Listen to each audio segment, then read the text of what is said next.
Hi everyone, and welcome to my Poison Barrage Death Trap Rogue Guide for Season 4. This is the build that I'm most looking forward to playing in Season 4. It's also the one I've played the most on the PTR already, and I think this is going to be my main build for the season on the Rogue. It's not like super craziest build out there, because Rogue in general is just kind of down bad in Season 4 compared to the other classes that all have pretty crazy stuff going on.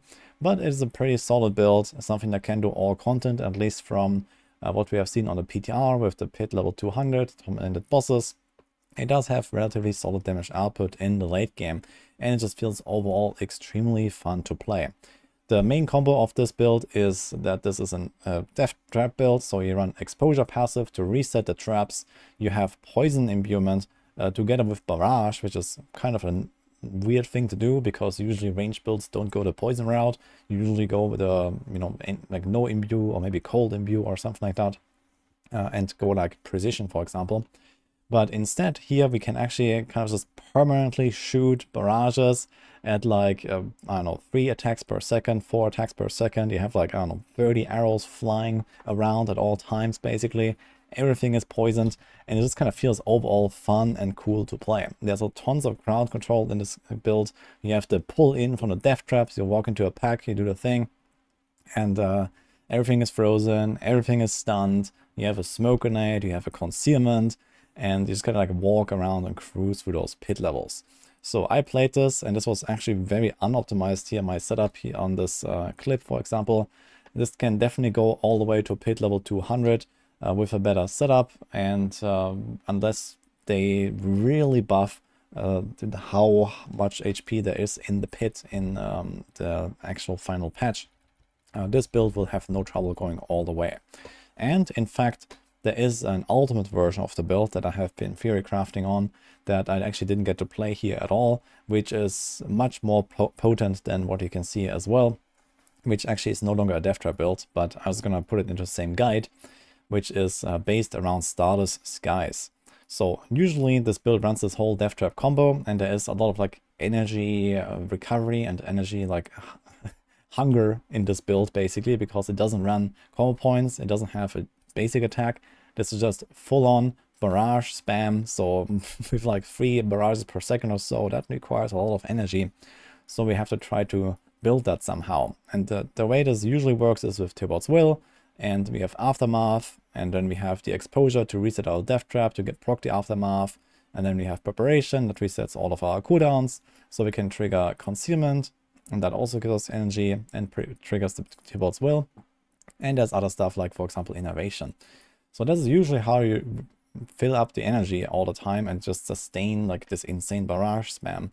But later, when you have the Starless Skies, you can actually completely forget about all that, and you just have so much resource cost reduction that the barrage is going to cost like I think 6 energy or something like that.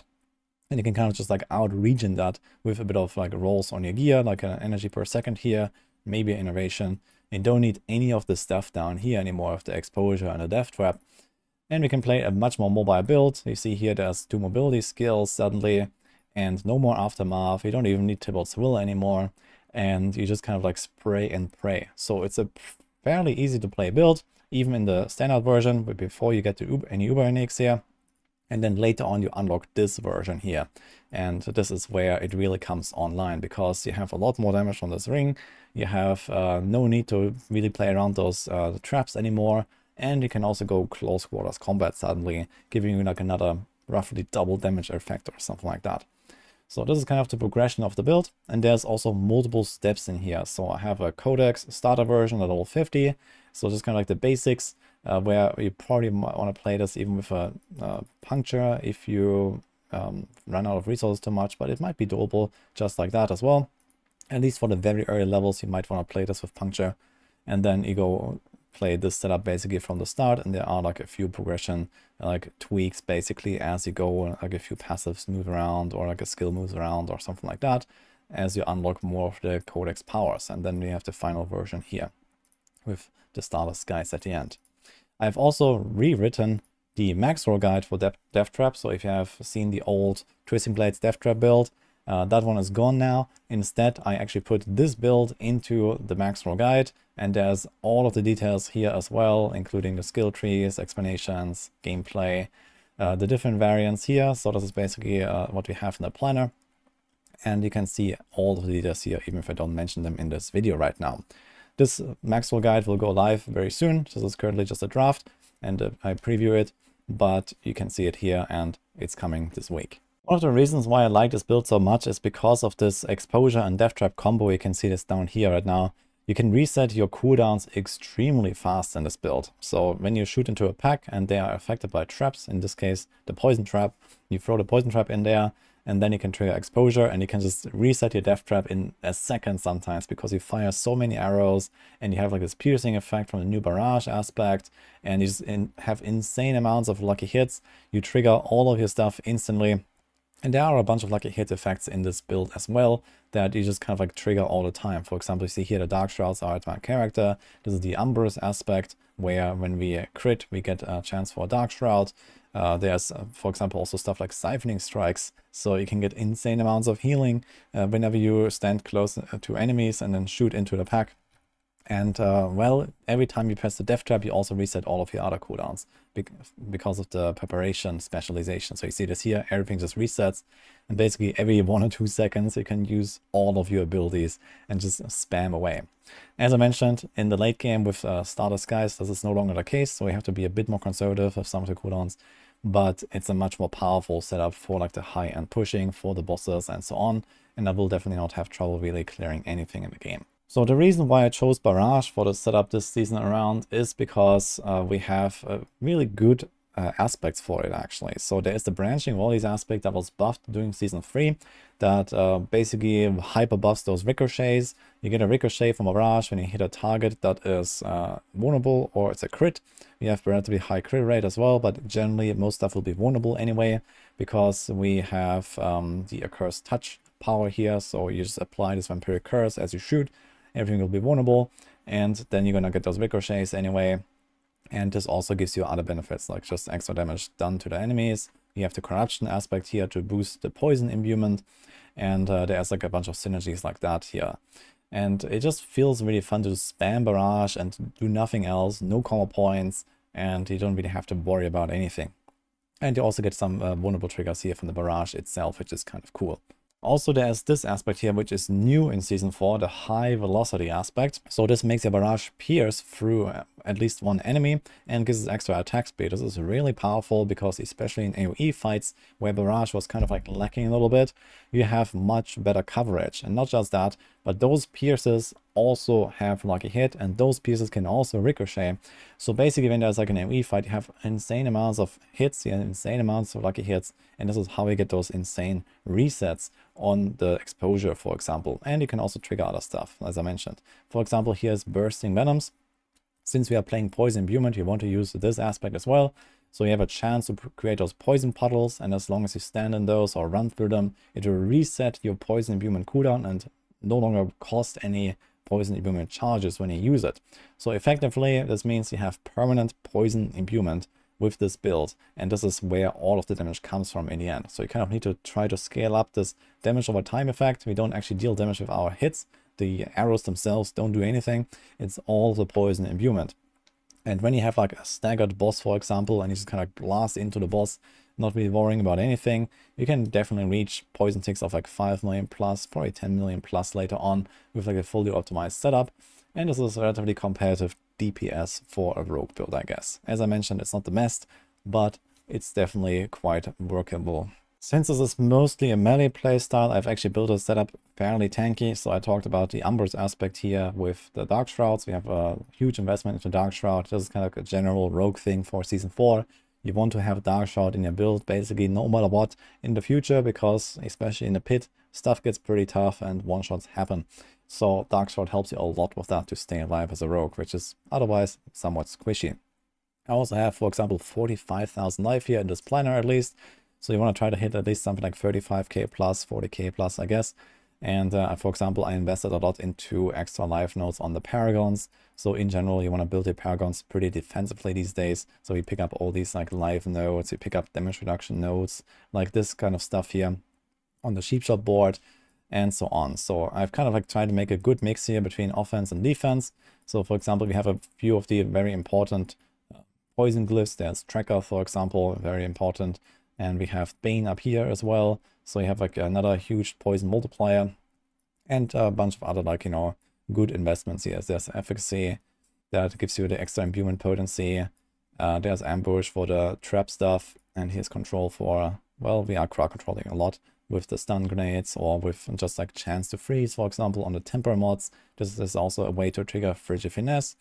And like this, you activate that glyph and get more damage multipliers. And here's versatility, which also works for poison imbuement. So you get another 15%. So this is kind of the Paragon setup here. There's a few important legendary nodes. So Cheap Shot, we are crowd controlling a lot, so this helps with extra AoE damage. We have Exploit Weakness, this basically goes into every rogue build in Season 4 as well, because it just helps us so much with boss damage, and that's generally a weakness of rogue, funny enough. And well, this is also here with Eldritch Bounty. Since this is a poison build, Eldritch Bounty is very powerful, so we use that as well. The basic rotation of the build is just spray and pray, activate your poison imbuements, and then whenever ready, activate your traps, activate your Death Trap, and Death Trap resets everything with preparation. So you just need to make sure that in order to proc exposure, which is down here, to reset your trap cooldowns, you have to have a trap active on the targets already. Death Trap kind of does that, but only for a short moment. It's basically like around a second or so, where there's like a window where exposure can trigger and enemies are affected by traps. But the real kicker here is the poison trap. So you want to throw down the poison trap into like an elite pack, for example. And this is what really triggers exposure then, because then they are always counted as affected by traps, and you can just shoot into the pack, trigger the stuff, and reset all your cooldowns. Some important temper mods you want to look out for is the chance for Barrage to cast twice. We have that here, for example, on the weapons. So you get tons of arrows. So in addition to all of this like piercing and ricochets and all that, you also get double the casts, and we stack a lot of attack speed. So we go for the attack speed cap here. And then you have like extra attack speed from those aspects. So you're going to have something like 125% plus attack speed bonus. And you have the resource cost reduction here, for example. The Barrage casts twice, and you just like Omega spam everything here. Another pretty important mod to look out for is also the poison imbuement count. You see this here. This is a resource temper on rings and amulet. So you can get actually +4 if you really want. But I just went with +3 on all of those. So we have 11 charges per poison imbuement use. There's a lot. So this is basically guaranteeing that you always trigger bursting venoms whenever you activate your poison imbuement, and then whenever that triggers, you get your poison imbuement back if you don't already get it back from the preparation. So you basically ensure that you never run out of poison, and every single shot is always buffed by it, so to say. And that's also pretty much all there is to it. So it's a fairly simple build, fairly easy to play, I would say. It just comes down to like figuring out a little bit the muscle memory of like when you can press your buttons, how fast you reset your stuff. So this is something that you kind of get a feel for as you play. Also, as you increase your lucky hit chances, for example, you want to try to roll that on some items, like on a helm, or maybe even on the glove. You can have lucky hit here, for example. There's stuff like Alchemist's Fortune, and this just helps you to trigger some effects like the exposure, for example, so that everything just kind of comes online a bit better. I also have some tweaked setups here for like late game, level 100 plus speed farming and bossing basically. So once you have completed this standard setup for end game, then you can also do some adjustments here, for example, where you change a few skills, maybe an aspect or two, to optimize this, for example, for health heights and so on, for like the open world easy content. So here in this case, for example, in speed farming, you want to go dash and shadow step, so you can just fly around the map much faster, so we don't really need a concealment there. You can trigger Unstoppable for Tibbot's Will just with the shadow step, so that is also fine. And dash just to go faster, for example. And you can also, like, for example, give up one of the aspects here. So there's Ravagers on the boots in the speed farming variant, instead of, for example, Noxious Eyes that gives you extra poison damage against frozen enemies. So there's like some small tweaks you can do like that. It's not really required, of course, but it just helps you to go faster. In terms of bossing, it's also fairly similar, just like a few tweaks here. Again, you want to have a dash. There's a lot of abilities. You want to try to dodge and stuff like that. So Smoke Grenade doesn't work on bosses anyway, so we just change that. And then also there's like, one or two tweaks here on the aspects. For example, the inner calm aspect here that just helps us out a little bit instead of branching volleys, which doesn't really help on a single target encounter. but it can do tormented bosses somewhat fine. You can't really just go and insta-kill them like other builds. You can kill them though. And the good thing is, once you get to this point here with the ultimate version and the starter skies, you kind of have like a one-trick pony, so to say, that does it all. And you have dash and shadow step in there, so you're kind of fast and mobile anyway. And well, when it comes to bossing, maybe there's like 1 or 2 aspects that don't really do much. I think we have branching wallets here as well, so might want to swap that out, for example. But this is pretty much about it. So it's fairly simple. And once you get to this point, it kind of just works for everything in like the same setup. So that's pretty cool. You can see the full planner down here in the description. And as I mentioned, the Maxwell guide is coming out very soon. So there's like a few last things to polish here. And I will have that published soon. So probably on Wednesday is our plan right now for this to be out. And hope they're gonna have a good time with this build. Personally, I'm really looking forward to this. So you can also watch me play this on stream. I'm gonna probably make some follow-up video once the season is live and so on. And let's see how this goes. So hope you enjoyed this guide here. Wish you good luck in season 4, and I'll see you guys next time.